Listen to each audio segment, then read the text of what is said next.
இளம் தலைமுறையினர் நிறைய பேர் இருக்காங்க. சாதி பார்க்காமல் வாக்கு செலுத்தப்பட்டிருக்கு. அது மிகப்பெரிய வெற்றி. எங்களுக்கு தெரிஞ்சது விஜய், நாங்கள் போட்டது விசில். இதுதான் இவங்களோட டார்கெட். விழுப்புரத்துக்கு அந்த பக்கம் அந்த பெல்ட், இப்படி இந்த பெல்ட் எல்லாம் இந்த பெல்ட் எல்லாத்தையும் கட் பண்ணி எடுத்தது தாவேக்கா. அதெல்லாம் மாற்று கருத்து கிடையாது. இருந்தாலும் இவங்க வந்து இன்னைக்கு பெரிய தீர்ப்பை கொடுத்துட்டாங்க, தீர்க்கமான முடிவு கொடுத்துட்டாங்க. அந்த கரூர் பிரச்சனை ஒரு பிரச்சனை போச்சு, ஏகப்பட்ட பிரச்சனைகளை ஃபேஸ் பண்ணியிருக்காரு. இனிமேல் தான் ஆட்டமே இருக்கு. இனிமேல் தான். புதிய சிந்தனை நேயர்களுக்கு வணக்கம். இன்றைய சிறப்பு நேர்காணலில் நம்முடன் இருந்திருக்கும் சிறப்பு விருந்தினர் சென்னை உயர்நீதிமன்ற வழக்கறிஞர் திரு சார்லஸ் வெற்றிவேந்தன் அவர்கள். சார் வணக்கம். வணக்கம். எப்படி சார் இருக்கீங்க? நல்லா இருக்கு. அதிமுக சம்பந்தம் இல்லாம இப்ப உட்கட்சி பூசல் பெருசா வெடிச்சிருக்கு.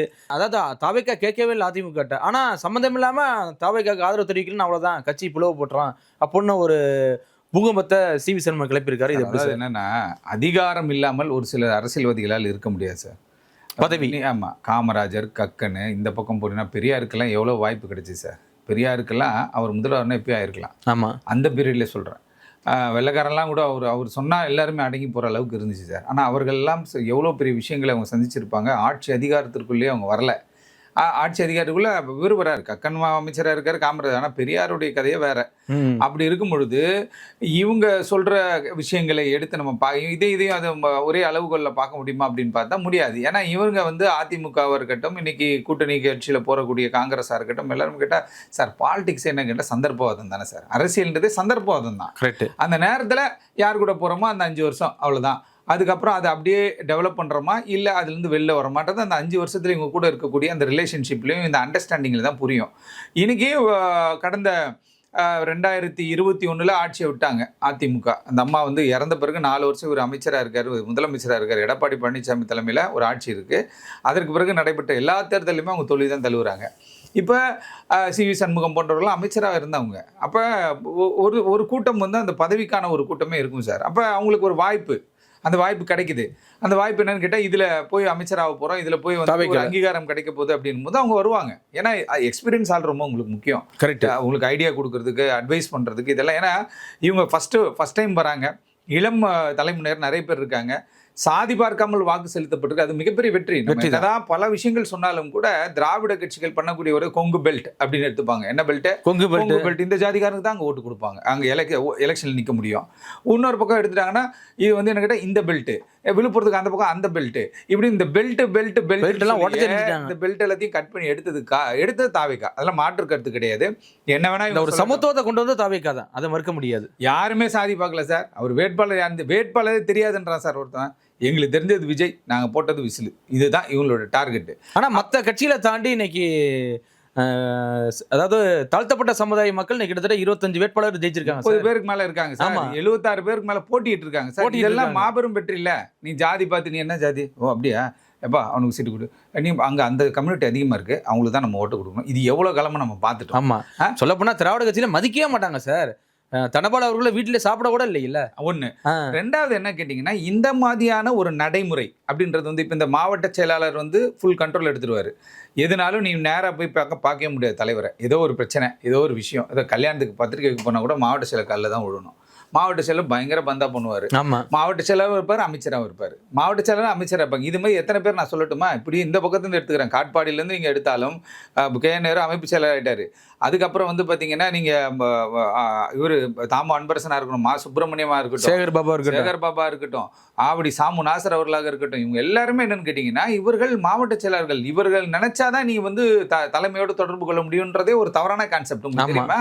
சாமானியன் ஓட்டு போடுறது யாரு? 50 மாவட்ட செயலர் உங்களுக்கு ஓட்டு போட்டு 50 ஓட்டு வந்தால் போதுமா? உங்களுக்கு ஓட்டு யாருக்கிட்ட வேணும்? கீழே கிரவுண்ட் லெவலில் இருக்கக்கூடிய கட்சி தொண்டர்கிட்ட வேணும். இவன் சாப்பிடாமங்கெல்லாம் போஸ்ட் ஓட்டுவான், சாப்பிடாமங்கெல்லாம் போய் அடி வாங்குவான், கொடிக்கம்பத்தில் போய் கரண்ட் ஷாக் அடிச்சு சாவான். இவன்லாம் நீங்கள் உரம் கட்டிட்டு மாவட்ட செயலாளர் செய்வார் அப்படின்னு போகும்போது அதனுடைய எதிர்வினை தான் இது. இன்னைக்கு சென்னைக்குள்ளே நம்ம பல விஷயங்களை 2 தொகுதிகளை வந்து 2 தொகுதியில் தான் பெற முடியுது. அதே போல் தமிழ்நாடு முழுவதும் பார்க்கும்போது முக்கியமான அமைச்சர்கள் 36 பேரில் 15 பேர் காலி. 15 பேர் அடிச்சு எல்லாத்தையும் சுட்டிட்டான். இந்த பக்கம் பெரிய கருப்பன் ஒரு ஓட்டில் போயிட்டாரு, துரைமுருகன் போயிட்டாரு, தாமோ அன்பரசன் போயிட்டாரு, மா சுப்பிரமணியம் போயிட்டாரு, அப்படியே லாவடி நாசர் போயிட்டாரு, முத்துசாமி போயிட்டாரு. எல்லாம் முத்துசாமி எல்லாம் பழைய ஆளு.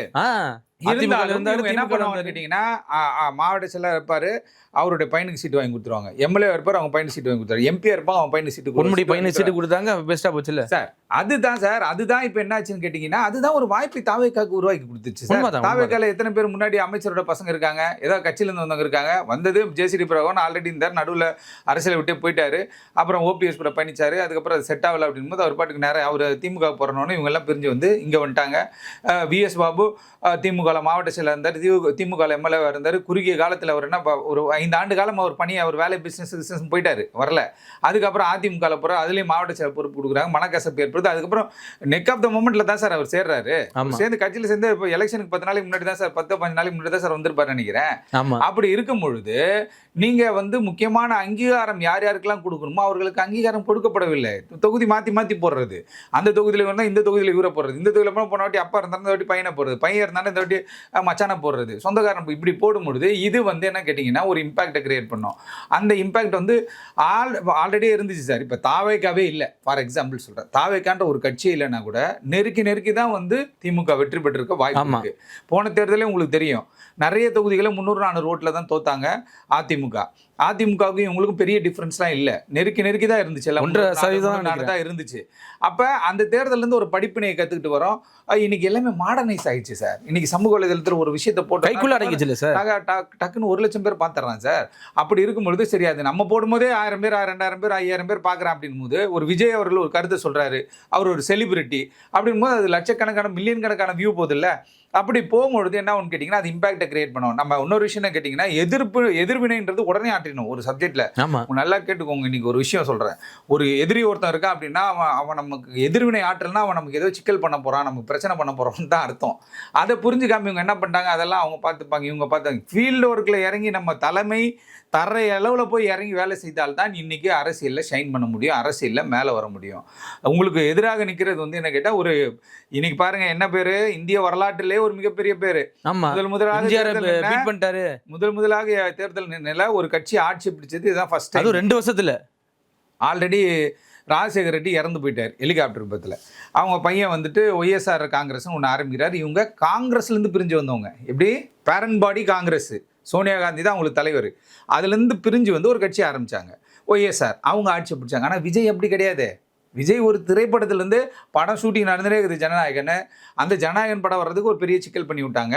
இவங்க பண்ணல, அது ஏதோ ஒரு சிக்கல் ஆயிடுச்சு. அது ஒரு எப்பயும் உங்களுக்கு தெரியும், அரசியலில் மத்திய அரசு ஒரு நெருக்கடி போச்சு. இந்த கரூர் பிரச்சனை ஒரு பிரச்சனை போச்சு. ஏகப்பட்ட பிரச்சனைகளை ஃபேஸ் பண்ணியிருக்காரு.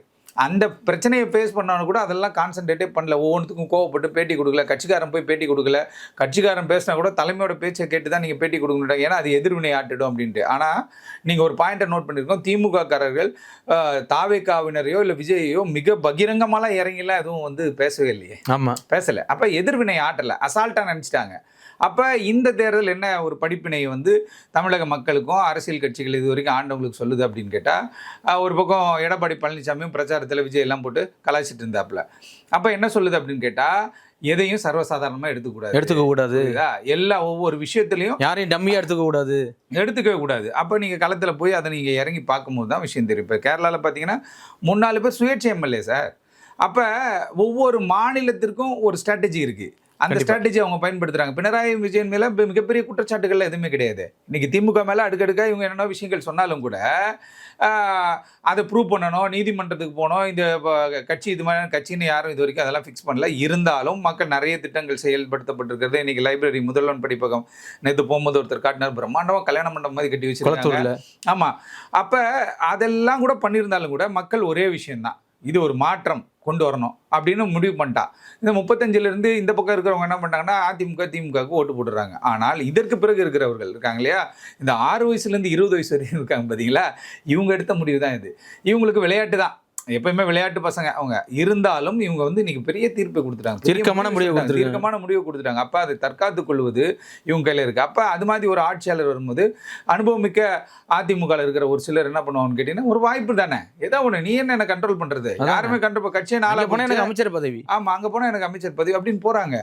அப்போ அதை நீங்கள் எதுவுமே தடுக்க முடியாது சார். அதை வந்து நீங்கள் கேள்வி கேட்கிற தலைமையை வந்து என்ன பண்ணலாம் கேட்டால் கடிவாளம் போடலாம். ஆனால் இண்டிவிஜுவல் எடுக்கிற முடிவு தானே. தவறுன்னு போயிட்டு நான் தாவேக்கையில் எனக்கு 2 துண்டை வாங்கி போட்டேன், என்ன பண்ணுவீங்க? அதனால அது மிகப்பெரிய சட்ட சிக்கலான ஒரு விஷயம். இருந்தாலும் இவருடைய அணுகுமுறை எப்படி இருக்கிறது? ஏன்னா வந்து இன்னொரு 10 தொகுதி கையில வேணும் அப்படின்னும் பொழுது, அது 10, 12 தொகுதிகிட்ட கையில வேணும் அப்படின்னும்போது, அதுவும் இல்லாம எக்ஸஸா கையில கொஞ்சம் பேரை வச்சுட்டு இருந்தா சேஃப்டியா வச்சிருக்கு. சேஃப்டியா இருக்க முடியும். இப்ப பாஜக மத்தியில எப்படி இருக்காங்க பாருங்க. எல்லா இண்டிவிஜுவலையும் தூக்கிட்டாங்க. ஆமா. இண்டிவிஜுவலா இருந்த தனித்தனியா கட்சியில இருக்கிறது, மனஸ்தாபத்துல இருக்க எல்லாரையும் செட்டில் பண்ணிட்டாங்க. செட்டில் பண்ணிட்டு இப்ப இப்ப எல்லாத்தையும் எம்பிக்களையும் ஆம் ஆத்மிலையும் தூக்கிட்டாங்க. ஆம் ஆத்மில 6 பேர்கிட்ட பிடிச்சிட்டாங்க. அப்படின்னும் பொழுது இது வந்து மிகப்பெரிய வந்து ஒரு மாற்றத்தை ஏற்படுத்தி இருக்கிறது.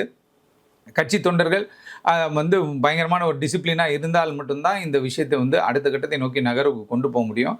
ஆட்சி அதிகாரத்தை பிடிப்பு வந்து சாதாரண விஷயம் கிடையாது. அட்மினிஸ்ட்ரேஷன்றது சாதாரண விஷயம் கிடையாது. சட்டத்துறைன்றது சாதாரண விஷயம் கிடையாது. மிகப்பெரிய ஒரு சவால் காத்துட்டு இருக்கு. இன்ஃப்ராஸ்ட்ரக்சருக்குள்ளே நம்ம போக போகிறோம். அந்த இன்ஃப்ராஸ்ட்ரக்சர் எப்படி ரெடி பண்ண போகிறோம்? ஆல்ரெடி 10 லட்சம் கோடி கடன் இருக்குன்றாங்க. பட்ஜெட் 4.25 லட்சம் கோடி பட்ஜெட்ன்றாங்க. நம்ம அறிவிச்சிருக்கிறதெல்லாம் ஏகப்பட்ட விஷயத்தை அறிவிச்சிட்டாங்க. லட்சத்துல போச்சு. ஆமா. அப்படின் போது எடுக்கிற ஒவ்வொரு முடிவுகளும் இப்போ ஜாலியாக போய் நம்ம இது பண்ண முடியாது. படுத்து நிம்மதியாக தூங்க முடியாது.